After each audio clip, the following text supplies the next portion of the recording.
The $1.7 trillion Omnibus spending package was advanced in the Senate yesterday as legislators attempted to rush this 4,000-page measure before the Christmas break. Here's what Senate Majority Leader Chuck Schumer had to say earlier today. Kids, parents, veterans, nurses, workers. These are just a few of the beneficiaries of our bipartisan funding package. So there's every reason in the world for the Senate to finish its work as soon as possible. No one got everything they wanted. That's how this works. But we got a lot of good things in there to help America. It wasn't just Democrat Senate Majority Leader Chuck Schumer who supported it. The bill had plenty of support as 21 Republican senators voted to advance the bill as well. However, several House GOP members have threatened to freeze legislation from any Republican senator who supports the omnibus package when the House Republicans are in control in the next congressman. Joining me now is one of those House members, U.S. Representative Matt Rosendale, who's a member of the House Freedom Caucus, the Veterans Affairs Committee, and the Committee on Natural Resources. He represents Montana's at-large congressional district. Congressman Rosendale, good to see you today. Hi, Joseph. Good to be with you. Now, we've talked about this showdown. You've signed this letter threatening to freeze legislation from Senate Republicans who in the next session. Why have you taken that stance? Joseph, it's about the only stance that we had remaining. It was the only leverage that we had remaining. We could see the momentum building. Chuck Schumer says that pretty much everyone was getting something out of this bill. He's about right. I don't know what demographic that they left out. There's more pork in this piece of legislation that I've seen since the last time I was in Hawaii and was having a dinner at a luau. The hog had an apple in its mouth. Is the only difference that we can see here. It's an absolute terrible piece of legislation. It has so many special interest groups piled in there that are receiving revenue, and it's all on the backs of the working men and women across this nation. Many of them are not going to receive any benefit from this, including, by the way, another $45 billion for Ukraine when the president only requested $37 billion.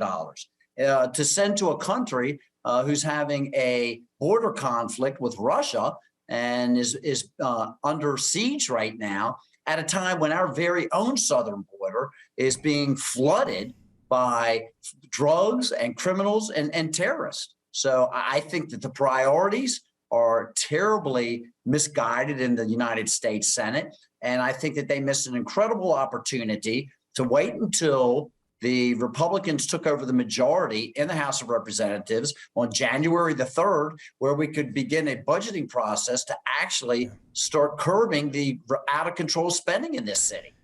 Congressman, I want to get a bit more detail, if I can, on that point, because you mentioned the fact that there's basically something for everyone in this omnibus bill.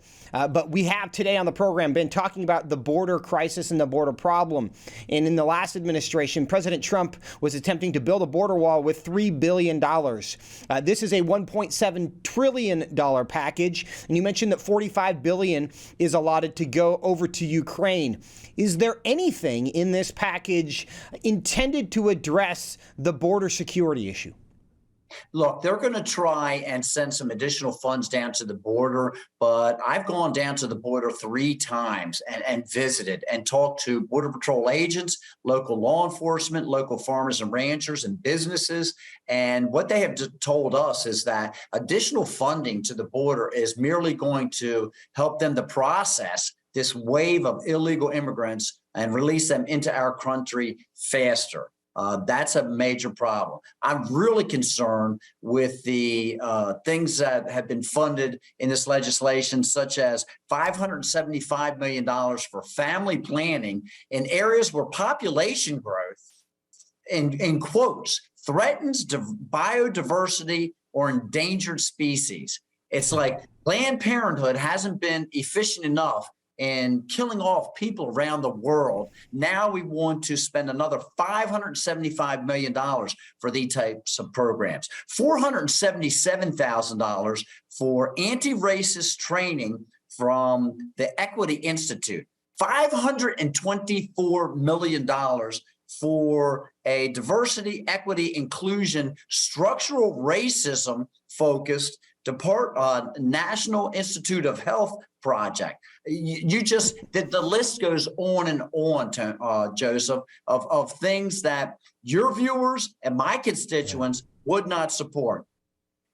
What's the result of this? We know that the leadership in the Senate, and frankly, Speaker Pelosi as well, they're hoping to get this done by Thursday. Do you think that's going to happen?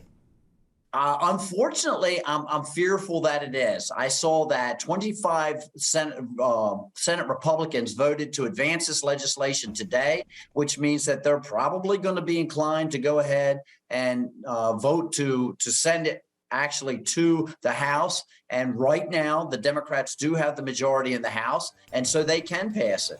Unfortunately, we did not have leadership in the form of Leader McCarthy giving a loud signal early on about opposition to this legislation. And that is what has led us to this point. That we should have been fighting tooth and nail to make sure that we weren't sending any signals of any support for an omnibus, so that we could have passed a short-term spending resolution, a continuing resolution to put us on the path towards developing our own budget. Congressman? Yeah, we are out of time. I got to cut you off. Congressman Matt Rosendale, thanks for your time today. Merry Christmas. Thank you, Joseph.